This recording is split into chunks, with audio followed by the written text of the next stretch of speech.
پچھلے سبق میں ہم نے ہسٹری آف انگلش لینگویج کے حوالے سے بس اتنی سی بات کی کہ English is a West Germanic language that was first spoken in early medieval England and is now the global lingua franca. اب ہم نے لنگوا فرینکا لفظ کی تشریح دیکھنی ہے، لیکن ہم نے صرف اتنا بتایا کہ یہ ویسٹ جرمینک لینگویجز کا جو گروپ ہے اس میں آتی ہے، اور پہلی بار یہ میڈیول انگلینڈ میں یعنی قدیم برطانیہ میں آپ سمجھ لیں بولی گئی، اور اب یہ ایک عالمی زبان ہے، لنگوا فرینکا ہے۔ اور لنگوا فرینکا لفظ کی تشریح کی اہمیت کا ہم نے کچھ تھوڑا سا اشارہ آپ کو پچھلے لیسن میں دیا تھا۔ اب ہم یہ دیکھنا چاہیں گے کہ لنگوا فرینکا سے کیا مراد ہے۔ کچھ تھوڑا سا ہم قریب آ گئے، اس کو پڑھ لیتے ہیں اور پھر اس کی تشریح کر لیتے ہیں۔ آپ اپنے پاس نوٹ کرنے کے لیے کچھ رکھیں گے، اس چیز کو نوٹ کریں گے تاکہ آپ اس چیز کی اہمیت کو سمجھ سکیں کہ یہ بس ایک زبان ہے، یہ یہاں تک کیسے پہنچی، لنگوا فرینکا کیسے بنی، اس کو ہم انشاءاللہ اگلے لیسن میں دیکھیں گے۔ ابھی ہم یہ دیکھنا چاہ رہے ہیں کہ لنگوا فرینکا سے کیا مراد ہے۔ What is lingua franca? A lingua franca, also known as a bridge language, common language, trade language, or vehicular language, is a language or dialect systematically used to make communication possible between people who do not share a native language or dialect, particularly when it is a third language that is distinct from both native languages.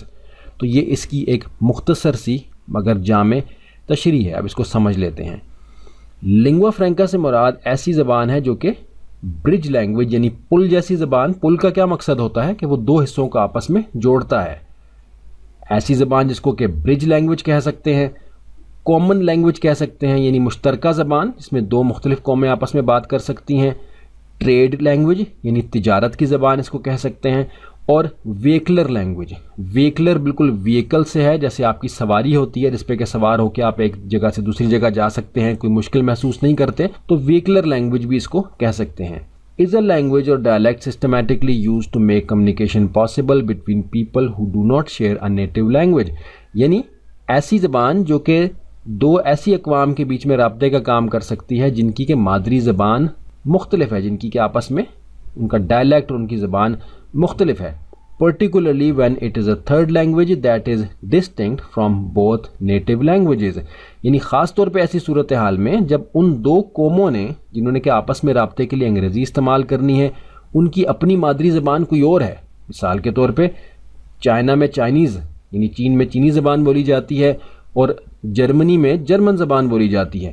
اب یہ دونوں قومیں جن کی کہ اپنی مادری زبانیں مختلف ہیں آپس میں رابطے کے لیے جو زبان استعمال کریں گی وہ لنگوا فرینکا کہلائے گی۔ تو اب انگریزی زبان لنگوا فرینکا کیسے بنی؟ اس بات کا ذکر ہم نے شاید پہلے کیا تھا کہ 700 سال تک عربی زبان جو ہے وہ لنگوا فرینکا تھی، ایک عالمی زبان تھی۔ تجارت کے لیے، سائنس کے لیے، علم و فن کے لیے، ہر چیز کی چوٹی کے اوپر عربی زبان تھی، اور یہ تقریباً 700 سال تک عربی زبان ہی لنگوا فرینکا رہی۔ 13ویں صدی کے بعد یہ ڈکلائن شروع ہوا اور لنگوا فرینکا آپ نے سمجھ لیا کہ وہ عالمی زبان ہوتی ہے جو کہ پہلے عربی تھی، اب انگریزی ہے۔ لنگوا فرینکا کو آپ سمجھ گئے ہیں، لیکن انگریزی لنگوا فرینکا بنی کیسے؟ اس کو آپ سمجھ لیں گے تو آپ کو اندازہ ہو جائے گا کہ آپ نے انگریزی زبان کو صرف زبان سمجھ کے یا لنگوا فرینکا سمجھ کے یا ایک عالمی رابطے کی زبان سمجھ کے ہی سیکھنا ہے، اس سے زیادہ کچھ نہیں۔ اور عمومی طور پر جو عالمی زبان ہوتی ہے اس میں بہت زیادہ ایکیوریسی یا پریسیجن نہیں رہ جاتی، جبکہ ہمارے ہاں ہمارے ذہنوں پر جو اس کی عظمت کا، اس کی بڑائی کا اثر ہے، جس کی وجہ سے ہم بہت زیادہ پریسائز، بہت زیادہ ایکیوریٹ چاہتے ہیں، اس کو بالکل صحیح طرح سے بولنا اور بہت ہی اصول و قواعد کا خیال رکھتے ہوئے بولنا۔ یہ بات اہم ہے، اس کو انشاءاللہ آگے چل کے دوبارہ سے ذکر کر دیں گے، لیکن وہ بالکل بھی لنگوا فرینکا میں ضروری نہیں ہے، کیونکہ بہت سی اقوام بولتی ہیں تو بہت سی اقوام اپنے اپنے طریقے سے بولتی ہیں، تو اس اعتبار سے اصولی طور پر بہت سی غلطیاں ہوتی ہیں اس میں، لیکن ایسا نہیں ہوتا، وہ ہر جگہ سمجھی جاتی ہے۔